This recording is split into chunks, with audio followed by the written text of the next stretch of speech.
Hello everyone and welcome to the first live Q&A of 2023. I hope that you all had a wonderful Christmas and festive period and New Year, and that you've come back refreshed and ready for the excitements of a whole new year. And yes, we kicked off with a great photo that I kind of absolutely love of getting dressed up in kind of costume for the new year. This will of course be a totally new theme for 2023, and I'm hoping to bring costume elements, as some of you have been commenting kind of on the Facebook page. Want to see more dress up, more kind of fancy dress as part of the Q&As in 2023. Well, of course, we will be trying to make that happen for you. But the question and the story behind that particular headdress, well, it is all down to very much one person, one of you out there, Patricia Dugdale. Thank you so much indeed for those amazing gifts that you were able to give across when we were together at the Lytham St Anne's Classical Association Presidential Lecture just in the first week of January. And they were, of course, for my daughter. But, I just sort of snuck in and stole them just a tiny bit, just briefly, to be able to take a photo. And we had both the headdress, the Pharaoh's headdress, but also an absolutely fabulous Medusa headdress as well, which my daughter absolutely loved putting on and running around trying to turn me into stone at every opportunity. So thank you very much, Patricia. They were hugely appreciated, as well as the other gifts as well. And kind of, as you can see, they've been hugely appreciated, it seems, by the wider Facebook community as well.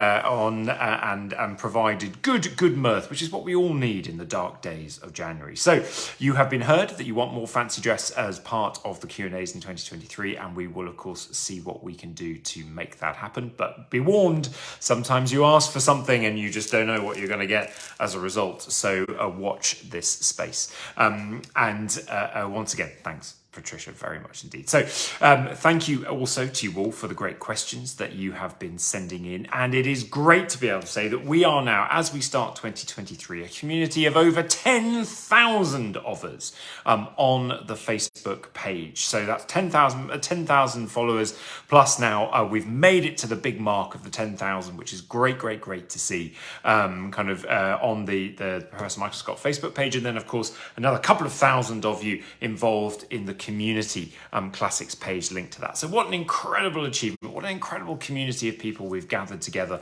who kind of have a love of the ancient world. And it's so nice to see some of you here today for the live Q&As as well. And of course, to get on with answering these fantastic questions that always keep bringing up new and exciting elements of the ancient world to have a think about.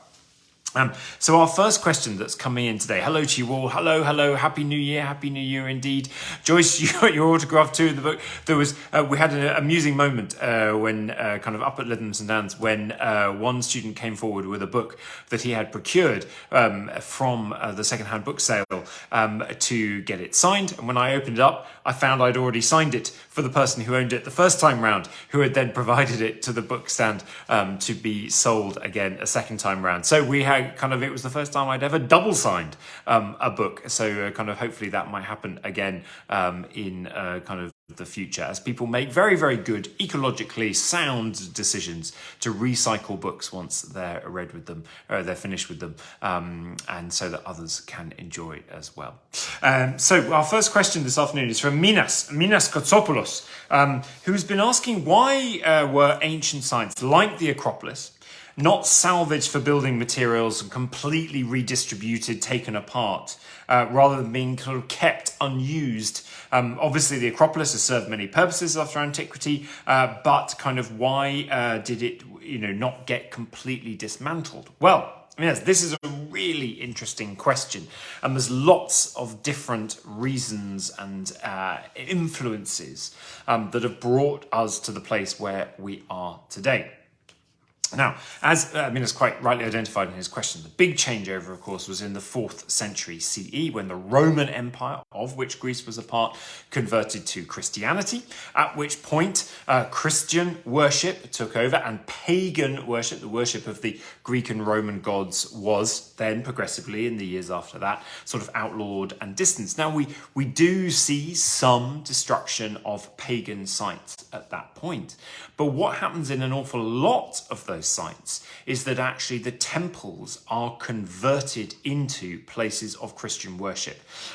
It's a question of kind of good reuse of a building, right? Why build a whole new building if you can convert a perfectly good, nice one that's there into kind of what you need it to be? And that is what we know happened with the Parthenon itself. It became a church, and kind of it was converted, small bits of internal reconstruction and re-elaboration to convert it into a usable and practicing church. So there it had a new lease of life as a new kind of building.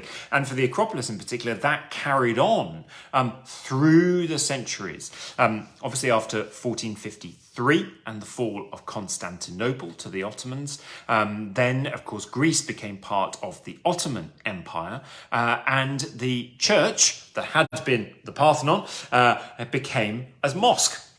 So again, reconverted, reused, and useful for, again, as a live building within that community. And of course, that continued again, and it became a number of other things. It became famously a gunpowder store. It became a palace at one point as well. So that rather than dismantling the building to take the stuff off to be used elsewhere, the building was being given new leases of life, new meanings, and going forward. But that doesn't mean that other stuff on the Acropolis outside of the Parthenon was necessarily also being preserved in the same way. In fact, the Acropolis, if we look back at the 5th century BC version of the Acropolis, was full of different buildings, smaller temples and other kinds of buildings that were all around the Parthenon. They haven't survived in such good nick because bits and pieces of those buildings were being brought, taken off and reused in other constructions, often on the Acropolis, because it's quite hard work to get a big block of stone down from the Acropolis elsewhere. And we can't imagine the Acropolis as that kind of clean site with just the Parthenon and one or two other buildings standing on it. In fact, when Greece was made independent from the Ottoman Empire in the Greek War of Independence in the 1820s, and in the subsequent decades when travellers started coming to Greece again from Western Europe, particularly then recording what they saw, and we have the drawings of, for instance, Stuart and Revett, architects who travelled to Greece and did these beautiful line drawings of the ancient buildings that they were seeing, very much emerging from the modern kind of habitation that had grown up in and around them. And we have to imagine kind of going into the kind of middle and kind of latter part of the 19th century that actually kind of the Acropolis was really quite packed with buildings that were all reutilising bits and bobs of stones from different ancient buildings on the Acropolis. And then when the Acropolis was turned into an archaeological site, the very first archaeological site in Greece, a decision was made to strip back the Acropolis of all those buildings back to a key period in its history, of course, the 5th century BC, the period of glorious Athenian Empire. So the whole site was then stripped back, and all those bits and blocks were then re-put together, where we knew where to put them, back into the ancient buildings they had been part of in the 5th century, or indeed left kind of in neat piles waiting for further study. So that's kind of how we end up kind of with the Acropolis as we have it today. That's the kind of journey that the Acropolis, as a great example of a number of places that we could look at, has been through. It's both about new live uses for the same buildings with minimal change, but then also other buildings certainly very much being taken apart and reused in new buildings for new uses, as well as hopefully kind of that material now being there for us to clear back and reconstruct the ancient world that we want now to prioritise once again. So Minas, thank you so much indeed for your question. Absolutely brilliant. We've had also a question, I'm thinking about buildings, from Marietta Favalora Cardinale, who's asking about statues, not just in ancient Greece, but in Egypt and in Italy and Rome and lots of other different ancient cultures. How did they make them smooth, is the question. Kind of what did they use? Did they create sandpaper or did they, create and use sandpaper? This is a fabulous question, because when you look at the beautiful, stunning stonework, particularly of the sculptures that come to us from the ancient Greek and Roman worlds, very often the marble is beautifully smooth and patinaed, where we have the original object. And kind of how do you work stone kind of without any kind of course, electrical tools to be able to do that? And the models seem to have been a kind of sandpaper of a type, but it isn't a paper, but a layer of sand and grit that the ancients knew that if they applied that and rubbed it over the stone, they could actually then smooth the stone away to varying degrees of smoothness. And they used this as a way also of getting those absolutely perfect fitting joins that you often see in really beautiful ancient buildings, where the big blocks of stone that make up the walls absolutely sit and fit together so tightly you can't get anything, you're not going to slip a paper in between them. And they would do that by taking big sheets of metal they knew were kind of flat and straight, and then taking the block they were trying to smooth, putting that sand and grit mix over the top of it, over the top of the block, then putting the metal sheet on top of that, and then moving the metal sheet, using the weight of the metal sheet to add the pressure to the sand and grit, grinding away underneath to smooth the block, all at that absolutely perfect flat finish level. And they were so expert at this that they knew kind of what kinds of stone, the properties of the different kind of stone and marble they were working with, in terms of how easy or how difficult it was to rub it smooth, and then the properties and the strength, the tensile strengths of different kinds and combinations of grit and sand that could provide like a kind of higher grade of smoothing or a lower grade of smoothing. And as a result, by mixing those two up, knowing what the stone they were working with smoothed out like, and knowing kind of how hard different particular mixes and materials were, they could actually make sure that they were going to millimeter perfection of a level, or indeed going from a kind of rough smoothing off to an absolutely perfect marble polish. So it was huge amounts of experience and expertise that was gained over trial and error over centuries, leading to, by the time you're building a building like the Parthenon, being able to create absolutely exactly the effect that the ancients wanted. Hello everyone joining in. Don't worry about being late at all. It's lovely to see you. Hello coming from all the different parts of the world that you are joining in from. Absolutely wonderful to see you. Thank you so much for taking the time for tuning in, and Happy New Year to you. So Marietta, thank you so much indeed for your question about how the ancients were smoothing their stones with their version of ancient sandpaper.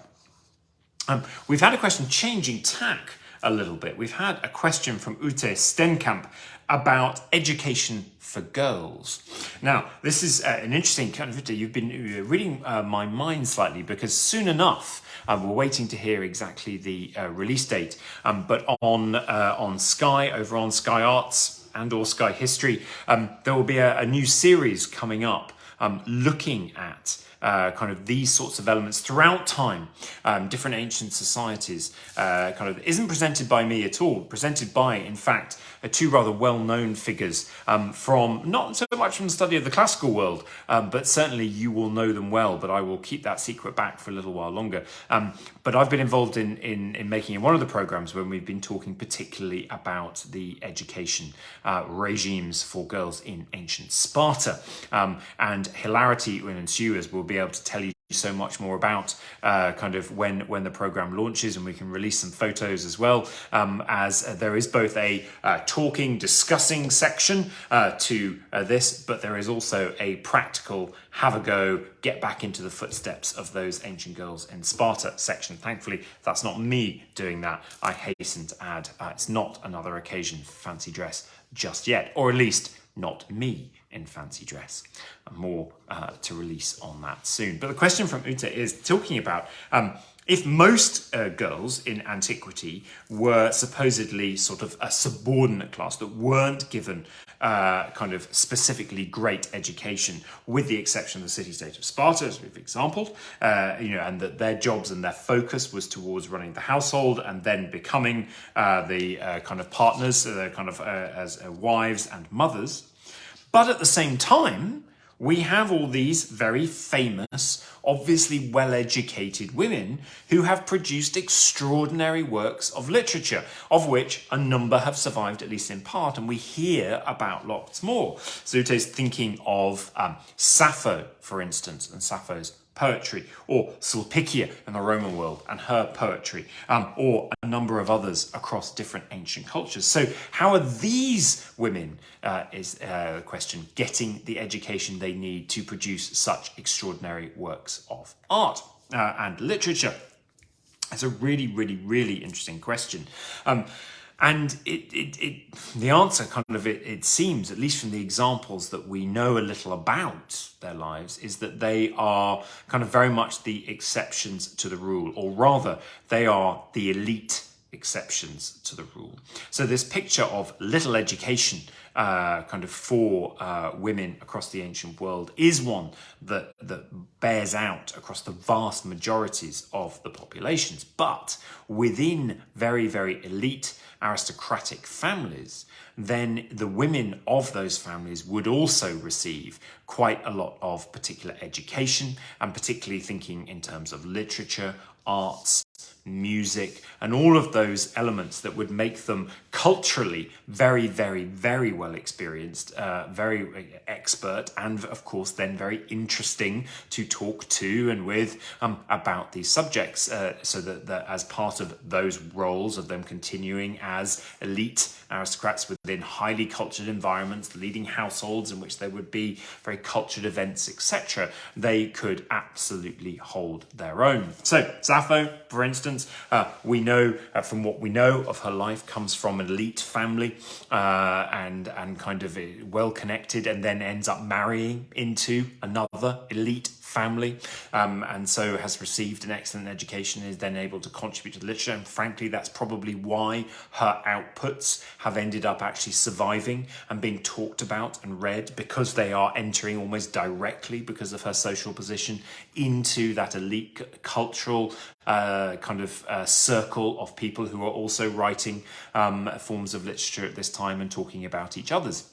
And Sulpicia in the Roman world, we know a little bit more about her family, in that her uncle was a guy called Marcus Corvinus, who was actually a real patron of the arts. He was one of the big funders of the arts and literature in Rome at the time. He's said to have discovered Ovid, for instance, and indeed another of her uncles was kind of quite high up and quite close to and performing a number of roles for the Emperor Augustus. So that's the kind of level of seniority and eliteness that we are talking about for these women, who then were able to benefit from their positions in order to be well educated and then to produce extraordinary works of literature themselves, which have in turn survived down to us. So thank you for that absolutely brilliant question, Uta. There are exceptions to the rule, although it is sad in many respects kind of why those exceptions to the rule. It's back to this old adage that it is from the elite circles that particularly the literary outpourings, the artistic outpourings, the philosophical outpourings of the ancient world survive through to us and are generated for us. Indeed.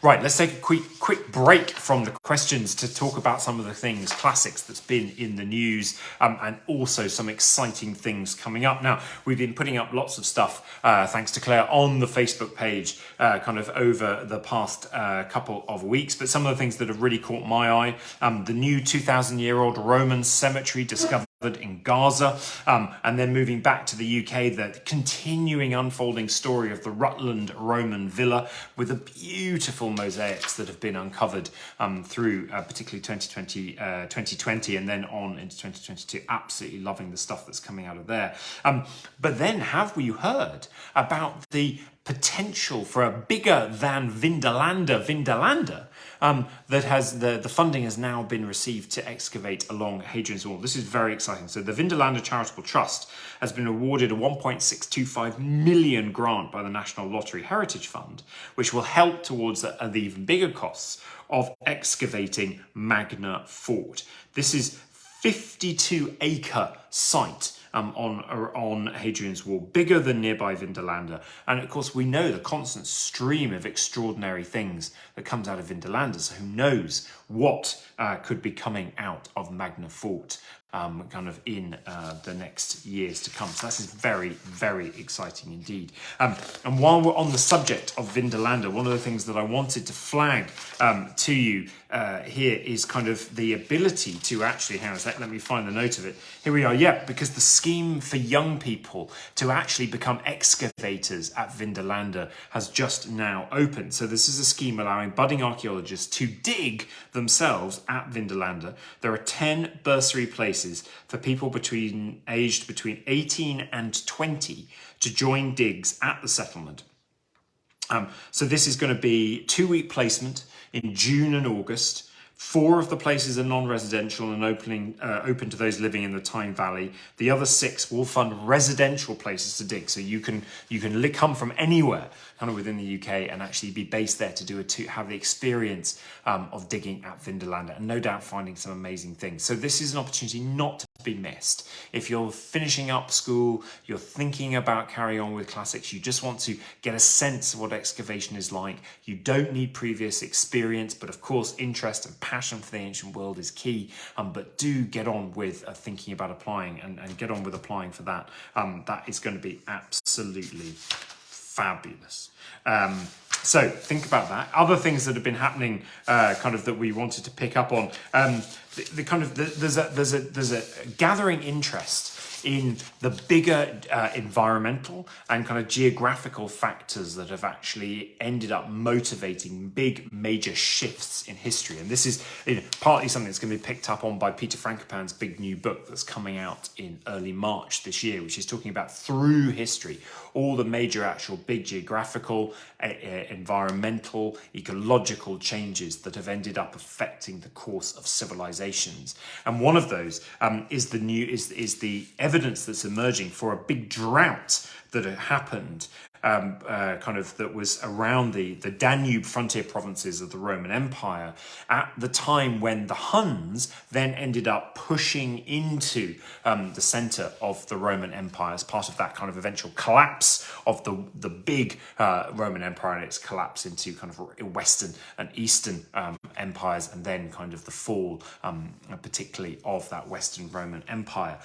Now those droughts are now being argued as being absolute prime movers for pushing the Huns to move in to the territory of Eurasia and more specifically the Roman Empire, and for them to move towards more fixed practices of farming versus their preferred practices of herding and more of a pastoralist existence. So you begin to see kind of some of these bigger factors that have ended up creating and curating and shaping history. If you're in Greece anytime soon, this is the other one I wanted to flag up to you. You must get to one of the most fabulous new museums that has opened up, which is the Dagai, the ancient capital of the Macedonian kingdom up in northern Greece. Now, this part of the Greek world has had some brilliant museums for a long time. Many of you will be familiar with the museum at Vergina, for instance, where you descend into the funeral mound of the Macedonian kings and then come face to face with these funeral mounds in the darkness of the underground world, which is, one of my favourite museums from anywhere in the Mediterranean world. But this new museum unites the Palace of Philip with the Royal Tombs clusters and the Museum of the Royal Tombs. So it kind of brings the whole package of what this Macedonian splendour of the late 5th and early 4th centuries BCE was like, and really kind of goes a long way to showing just quite how opulent and extraordinary the Macedonian kings how they lived and what they got up to. So that is absolutely worth a sight. Worth a visit to that site when you get out there.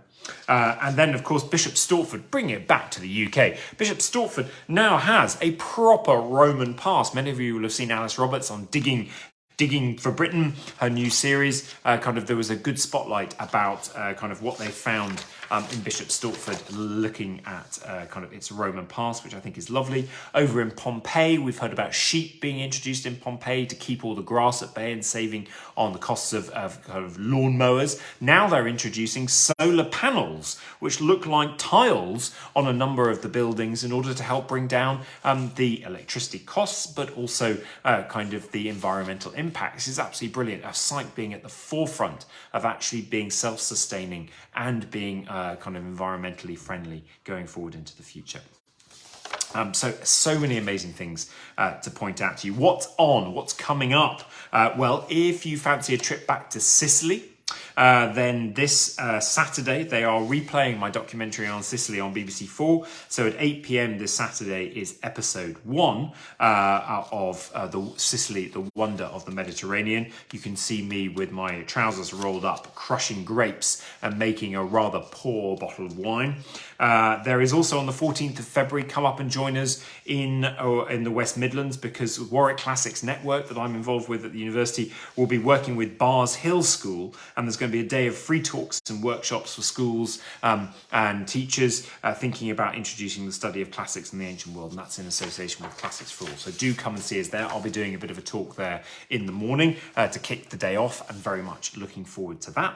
Don't forget the Lytham Sedans Classical World Ancient Worlds competition is open to all students aged 11 to 18 from across the world. You can come from anywhere and be part of this and win big on your prize money. Big question is the discovery of which ancient site or artifact interests you the most and why. Deadline is the 1st of March.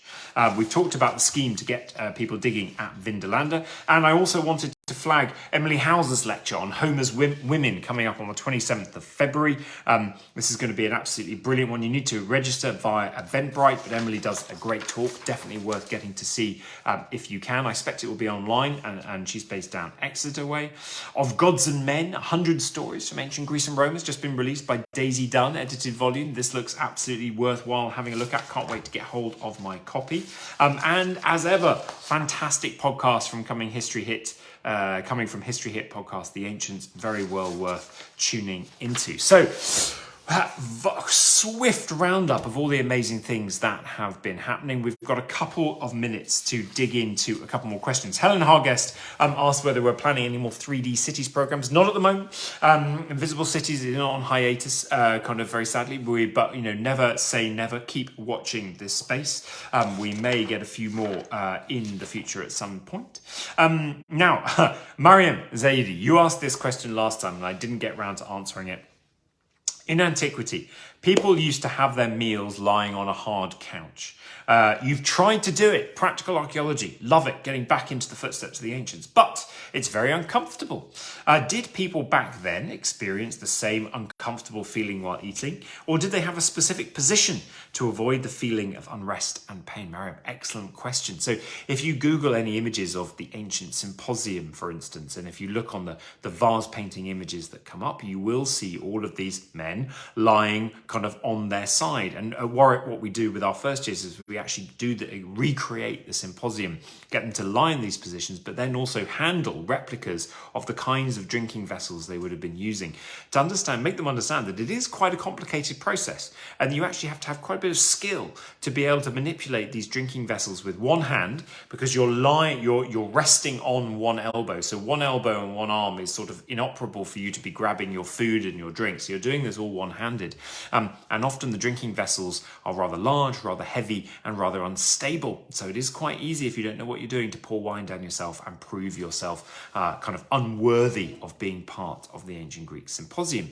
But in specific answer, Mariam, to the position that they're in, if you have a look at a number of those vase images, you will see that people are leaning on the one arm, but they also have a number of cushions supporting them. So the couches that they were on would have had hard sides coming up on each side, which then cushions could have been laid on. So what they would have been lying back on kind of is not just resting on one arm, but a series of cushions supporting them up. And you have to imagine them being able to turn on their side, turn on their back, turn a little, kind of getting up, going to the toilet, for instance, if they needed to, but also being very well used and practiced. So it is a little bit more comfortable than I think you might have been imagining, particularly with the addition of all those cushions to prop you up, particularly as you get perhaps a little bit sozzled towards the end of the drinking session. But it is an unusual position, one that we don't find ourselves in very often, and so one that we do not in any way, shape or form find as comfortable. You might often see also in the Roman world that a number of, they would be lying on couches that sort of faced away from the central dining table. So they actually be lying on their fronts, leaning up on both arms, looking out around at the group, and then occasionally turning on one side and sort of lying down on a cushion that would be in front of them. Again, for us today, not a very comfortable position in any way, shape or form. We're so used to sort of sitting upright like this in a chair, but for them, something much more usual, and definitely they could make it comfortable enough to be able to use, to be able to enjoy the evening and the festivities and the symposium they were at. So Mariam, thank you so much for your question. Thank you to you all for your question. We are out of time. So many more questions, and I will make a point next time of picking up on a few questions that you guys have been patiently waiting to see if they will be asked over the past couple of weeks. So people like Hannah Jones and Ricardo Guarte, people like Sarah Scotty, Alexis Brown, Steve Riel, Mark Cook, your questions are all on my list to prioritize for next time, alongside the questions I haven't been able to get to that you've been asking live here on the Q&A. Claire will bring them all together so that we can prioritize them for next time. I look forward to seeing you. When will be next time? It is going to be the 16th of February, Thursday, the 16th of February at 5 p.m. UK time. Please do join me for the Q&A then. I look forward to seeing you. And in the meantime, remember, you can send in your questions anytime through the Facebook page or through michaelscottacademic@gmail.com. Keep your pictures and your stories and your tales and your travels to ancient sites coming in. And remember, you are part of a fantastic group of over 10,000 people enjoying and sharing your interest in the ancient world. It's wonderful to be part of it. Thank you so much indeed all. Take care of yourselves and see you all soon.